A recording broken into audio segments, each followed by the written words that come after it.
Good morning, students. We are starting off with the new chapter, that is respiration in plants and animals. Energy is a basic requirement of all living organisms. Without energy, we won't be able to carry out any function. So energy is very important. Energy is obtained from the food consumed. So where is the energy obtained from? It is obtained from the food that is consumed. Respiration is a process through which energy from food is released for use by the body. Now, the food that is consumed has to be broken down so that the energy can be released. Now, this food is broken down by the process known as respiration. I'll repeat, the food is broken down with the help of respiration by a process called as respiration so that the energy is released to carry out the various activity. Breathing and respiration. Respiration is a process which releases usable energy. It releases energy that can be used. Respiration is a form of combustion in which food is burnt in presence of oxygen to release energy. So in combustion also we see oxygen is being utilized to break down the food. So we compare respiration to combustion. So respiration is a form of combustion and here oxygen is utilized to release energy and break down the food. Difference between combustion and respiration. In combustion, energy is rapidly released, whereas during respiration, energy is released in a gradual stepwise manner. So we can compare respiration to combustion, but not entirely, because respiration releases energy stepwise or gradually, whereas in combustion we see that the energy is released at one stretch. Respiration involves two basic phenomena. First one is breathing, second one is cellular respiration. The process of exchange of gases that involves inhalation or exhalation. In inhalation, what is happening? The oxygen is taken in, exhalation, carbon dioxide is involved. So inhalation and exhalation together forms breathing, or the process of exchange of gases is nothing but breathing. Such type of respiration is called external respiration. So this respiration, inhalation and exhalation together is known as external respiration, and we see lungs are involved in this process. Cellular respiration. This involves a series of chemical reactions which take place in the body cell. So here chemical reaction is taking place within the body cell. Here lungs was involved, whereas over here cell is being involved. Inhaled oxygen helps in the oxidation of digested food to release energy and heat. See, the oxygen which is inhaled is taken inside the cell and the food is broken down in presence of oxygen to release energy and heat. It is seen in all living organisms. So cellular respiration is seen in all living organisms ranging from bacteria to human beings. It is called as internal respiration. Since it is happening within the cell, it's known as internal respiration. Let's try to understand the difference between breathing and respiration. Breathing, it is a physical process in which oxygen is taken in and carbon dioxide is given out. So breathing just involves inhalation and exhalation. It is a physical process.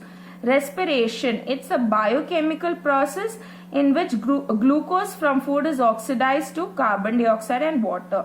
So what does respiration involve? See, the oxygen which is taken in right inside the cell, there the glucose which is present in the food is broken down to carbon dioxide and water. So that is nothing but respiration. It occurs outside the cell. So it's happening outside the cell. Lungs are involved. It occurs inside the cells. there is no release of energy. During inhalation and exhalation, there is no release of any energy. There is gradual and stepwise release of energy. So in respiration we see there is gradual stepwise release of energy over here. Respiration in plants. Now we know plants use carbon dioxide to prepare food and release oxygen. So carbon dioxide is used to prepare food by means of photosynthesis, and as a byproduct oxygen is released. During the night time, what happens in plants? It uses some of this oxygen to oxidize, means to break down food to produce energy and carbon dioxide in the process. In the night, the oxygen which is being released, so that oxygen is used by the plants to produce energy and carbon dioxide. Exchange of carbon dioxide and oxygen in plants occurs to the process of diffusion through small openings in leaves and stem. So carbon dioxide and oxygen, we see that the exchange is happening by means of diffusion. Look at this.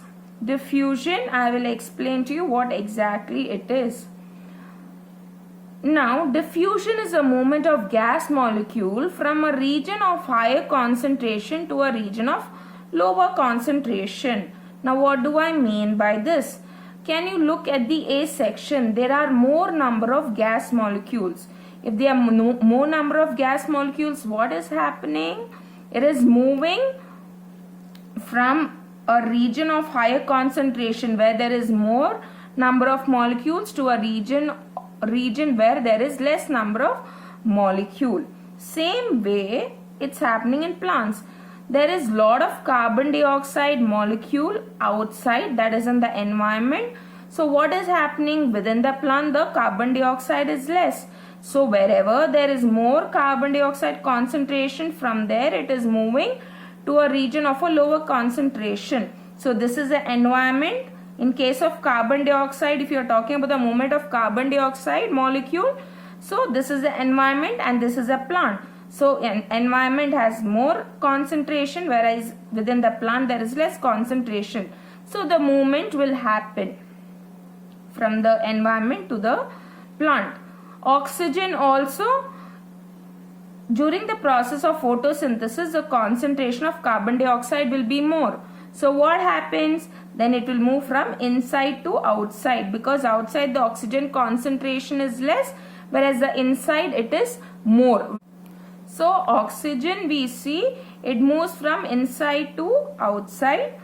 Okay. Whenever there is more concentration of oxygen within the plant, it moves to the outside. This is the stomatal apparatus, or the structure we are studying, the structure of stomata. We know exchange of gases is happening through stomata. It has got the presence of guard cell which helps in the opening and closing of the stomatal pore. How does it do so? By the flow of water inside and outside. Okay, so either the cell will shrink. Whenever the cell will shrink, it will close, but whenever the cell is filled with water, it will open. The guard cell will open. Surrounding the guard cell is a subsidiary cell. Now, subsidiary cell, it supports the structure and function of the stomatal apparatus. So it's supporting this structure. Okay, it's supporting this stomata and also helps in the function of stomatal apparatus. So together this entire thing is nothing but the stomatal apparatus.